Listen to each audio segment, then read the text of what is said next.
বিশ্বনবী বলছেন তুমি ফকির হবি।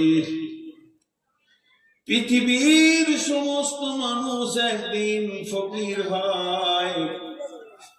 ভালো করে তাফসীর খুলে দেখলেন কেমন করে ফকির হয়। 50 কোটি টাকার মালিক আজকে আল্লাহ কালকে রাস্তার ভিখারি বানাতে পারবে কি পারবে না? জি দেখেন বাংলাদেশের মন্ত্রী কি হয়ে গেল, আল্লাহর কারিশমা। সাদ্দামকে ফাঁসিতে ঝুলিয়ে দিল বেঈমানেরা। প্রধানমন্ত্রী সারা পৃথিবীতে বড় বড় কোম্পানিকে আল্লাহ রাস্তায় বসিয়ে দিয়েছে, দিয়েছে কি দেয়নি? এটা একটা ফকির। 2 নম্বর ফকির, থাকতে গরু বইনা হাল, তার দুঃখ সর্বকাল। ও কাকে দেখাইছে ক্যামেরাতে? ওই আমি হিরো আছি, তুমি বসো। এগুলোতে মাথা কেটে দেয়, বক্তব্য লাইন কেটে দেয়। হ্যাঁ বসো। বুড়াটা নিতে খুব সব।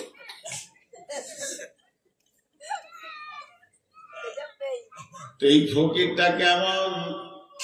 আল্লাহর নবী বলছেন গেনাকা কাবলা ফাকারিকা।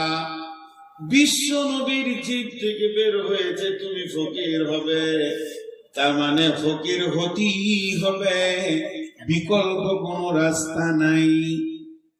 বহুজন আছে 200-400 কোটি টাকার মালিক, ছেলেরা ব্যবসা বাণিজ্য চালাচ্ছে, আব্বার আর হুঁশ কম, 98 বয়স। বৌমাকে জিজ্ঞাসা করছে পারবিন রে কি আব্বা নাস্তা করলাম, ওটাই মনে নেই। 2খানা রুটি খেলে নাস্তা, হাজি আব্বা রুটি খেলে যায়। ও দেখছিস এবার বলেন ওকে দিয়ে ব্যবসা চলবে না কোম্পানি চলবে? ছেলেরা বুঝে নিয়েছে বাপের দ্বারা ব্যবসা কোম্পানি চলবে না। এককালে বাপ তিলে তিলে কোম্পানিটাকে জমিয়েছে, এখন আর ওর দ্বারা হবে না। ছেলেরা ব্যবসা বাণিজ্যে নেমে গেল, এখন এখানে জালসা শুরু হয়ে গেছে। এটা কোন জায়গা? লক্ষ্মীপুর, কৃষ্ণপুর। এখন কৃষ্ণপুরে জালসা শুরু হয়ে গেছে। আর জালসায় মাওলানা সবুর সাহেব উঠে বলছেন মান বানা লিল্লাহি মসজিদান বানাল্লাহু লাহু বাইতান ফিল জান্নাহ। পৃথিবীতে যে মসজিদ বানাবে আল্লাহ তার জান্নাতে অট্টালিকা বানাবে। গোরার কাছে আর কিছু নাই, একটা লাঠি, একটা লুটা, গেঞ্জি আর লুঙ্গি। গেঞ্জিতে টাকা থাকে, ফকির হয়ে গেছে। মনে মনে ভাবছে 2টা তো বেটা, ওদেরকে 300-400 কোটি টাকা দিলাম, আসুক বড় বেটার কাছে নিব কিছু। বড় বেটা ঘর ঢুকছে 11:30টায়, গোসল টোসল করে খাবে। জমিরুল্লাহ হ্যাঁ কিছু বলছিল 20,000 টাকা। 20,000 টাকা দেখুন আর দাপট না। টাকা কি করবা বা মসজিদের 2 তলা হবে, টাকাটা দিতাম নিজের কবরকে বানানোর জন্য, আখিরাত বানানোর জন্য চিন্তা করছে। ছেলে বলে ছাড়ো তো, মৌলবীর বকা ছাড়ো, সামনে চলে গেল। ভাবছি তাহলে ছোট বেটাকে বলবো। ছোটটা ঢুকছে, জি ছোটটা ঢুকছে আজ মোটরসাইকেল। কি বলছে সাবি নাকি রে? তো কি হলো? ওর হুঙ্কারে ও তখন বিনা পানিতে শুকনা ঢোক গেলে দিল। বলছি বাড়ি এলি নাকি, এটা জিজ্ঞেস করছি। চলে গেল। বিশ্ব নবী বলছেন তুই বস, তোর বাপকে বসা, কুষ্টি বসা, আর যতগুলো অঙ্কের মাস্টার আছে নিয়ে বস দে, তুই হিসাব করে তোর জীবনটা দেখ। এখন তুই ভিখিরি হয়ে গেছিস, ফকির হয়ে গেছিস, তোর জীবনে আর কোনো মূল্য নাই। তো বিশ্ব নবী বলছেন গেনাকা কাবলা ফাকারিকা। মাল আছে, মালের একটা হ্যান্ডেল আছে, যতদিন হ্যান্ডেল তোমার হাতে মসজিদে দাও, মাদ্রাসায় দাও, নিজের অ্যাকাউন্টে জমা করে নাও। যেদিন হ্যান্ডেল হাত ছাড়া হয়ে যাবে হে আমার উম্মত, সেদিন হাজার মাথা ঠুকলেও তোমার ছেলে তোমার নামে দান করবে না। ওরা যে দান করছে না এর জন্য দূষিত ওরা নয়। ন্যাংরার আটিতে ন্যাংরা হবে, ফজিলির আটিতে ফজিলি হবে, আবার গুঠির আটিতে গুঠি হবে। তুমি গুঠির আটি বসিয়ে দিয়ে ন্যাংরার অপেক্ষা করতে যেও না, কিয়ামত পর্যন্ত হবে না। তুমি নিজে ছিলে হাড় কিপটে বখিল মাল, তুমি দান করনি, তোমার ছেলেও দান করবে না। তুমি তোমার বাপের নামে 10 টাকাও কাউকে দেয়নি, তোমার ছেলে তোমার নামেও দেবে না।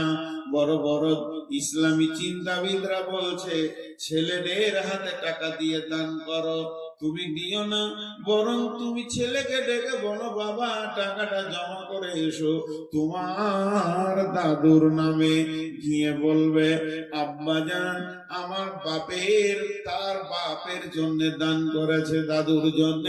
ছেলেরও বিবেকের চেতনার ঘরের হুড়কাটা খুলে যাবে, ছিকচিনি খুলে যাবে, ছেলেও 2 চোখে দেখতে পাবে। আমার বাপ যদি তার বাপকে 20 টাকা দিতে পারে, যেদিন আমার বাপ কবরে থাকবে আমিও বাপের নামে 50 টাকা টেবিলে ফেলবো। বানা বন্ধু আমার, ন্যাংরার আটিতেই ন্যাংরা হয়। অতএব বিশ্ব নবী বলছেন তুমি তোমার মাল হাতছাড়া হয়ে যাওয়ার আগে দিনের কাজে তুমি লাগিয়ে লাও। বিশ্ব নবী বলছেন খাসলাতু মিন উম্মতি মালি মালি মালি, আমার উম্মতের অভ্যাস হচ্ছে খালি মাল মাল মাল, কিন্তু মালের ভিতরে 3টি মাল তোমার। যেটা তুমি খেয়েছো এটা তোমার মাল, ওটা পায়খানা হচ্ছে। যেটা তুমি পড়ছো এটা তোমার মাল, এটা পুরাতন হয়ে যাচ্ছে। আর যেটা তুমি টেবিলে দিছো এটা তোমার মাল, এটা কোনোদিন ভাগ হবে না। জমি ভাগ হবে, জায়গা ভাগ হবে, মেরাসের সমস্ত মাল ভাগ হয়ে যাবে, কিন্তু টেবিলের মাল কোনোদিন ভাগ হবে না। এটা তোমার সলিড, তোমার অ্যাকাউন্টে জমা হচ্ছে। বিশ্ব নবী বলছেন ইত্তেবাউল মাইয়াতা সালাসাতুন ফায়ারজিআন ইসনানি ওয়া ইয়াবকা মাহু ওয়াহিদুন ফায়ারজিআন আহলুহু মালুহু ওয়া ইয়াবকা মাহু ওয়াহিদুন আমালুহু। আল্লাহর নবী বলছেন মানুষ যখন মরে যায় তার সঙ্গে 3টে জিনিস যায়। একটা তার আহাল যায়, 2টা তার মাল যায়, 3 নম্বর তার আমল যায়। আর যখন মাটি হয়ে যায়, দাফন হয়ে যায়, 2 জন ফিরে চলে আসে, আহাল আর মাল ফিরে চলে আসে, আমল তার সঙ্গী হয়ে যায়। কি হলো? একটু দিতে হবে। এবার কি করবো? চুপ করে বসে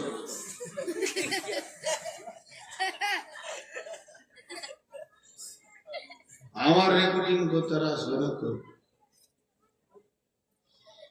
এবার মরতে চলেছে, আর দরকার না তো।